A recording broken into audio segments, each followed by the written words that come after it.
एक समय की बात है। एक प्रतापी राजा था। उसने अपने राजमहल में ब्राह्मणों के लिए भोजन का आयोजन किया था और यह आयोजन उसने अपने बाग बगीचे वाले स्थान पर रखा था और भोजन भी उसी बाग बगीचे में पकाया जा रहा था। उसी समय आकाश से एक चील गुजर रहा था। उस चील ने अपने मुंह में एक सर्प को दबाया हुआ था और जब वो चील उस बगीचे के ऊपर से उड़ रहा था तब उस समय सांप ने उस चील को डसने की कोशिश करी, जिसके कारण जहर की कुछ बूंदें उस बर्तन पे गिर गई जिसमें ब्राह्मणों के लिए भोजन पकाया जा रहा था। उस समय उस बावर्ची को भी पता नहीं चला, उसे जरा सा भी आभास नहीं हुआ कि जहर की कुछ बूंदें इस बर्तन में गिर गई हैं। फलस्वरूप वो सारा भोजन जहरीला हो गया था। यह भोजन ब्राह्मणों ने खा लिया। जहरीला भोजन करने के कारण सभी ब्राह्मणों की मृत्यु हो गई और एक साथ इतने सारे ब्राह्मणों की मृत्यु हो जाना कोई अच्छी बात नहीं थी। अब भगवान के सामने यह प्रश्न उठा कि इस पाप की सजा किसको दी जाए।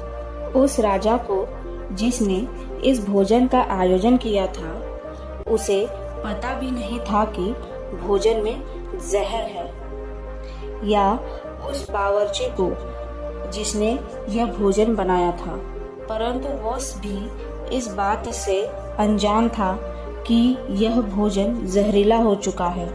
तो क्या सजा उस चील को दी जाए जो उस सर्प को लेकर वहां से निकला, या फिर सजा उस सांप को दी जाए जिसने अपनी आत्मरक्षा के लिए चील को काटने की कोशिश की। तो यह बड़े असमंजस्य की स्थिति बन गई कि आखिर इतने बड़े घोर पाप की सजा किसको दी जाए।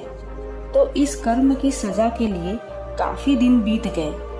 फिर एक दिन कुछ ब्राह्मण उस नगर में आए और उन्होंने एक महिला से राजमहल का पता पूछा। उस महिला ने राजमहल का पता बताया। महिला ने उन ब्राह्मणों से कहा कि आप जा तो रहे हो, थोड़ा राजमहल में संभल कर जाना, क्योंकि ये जो राजा है ये ब्राह्मणों को भोजन में जहर मिलाकर देता है। उस महिला के इतना कहते ही भगवान ने कहा कि इस महिला को इस कर्म की सजा दे दी जाए।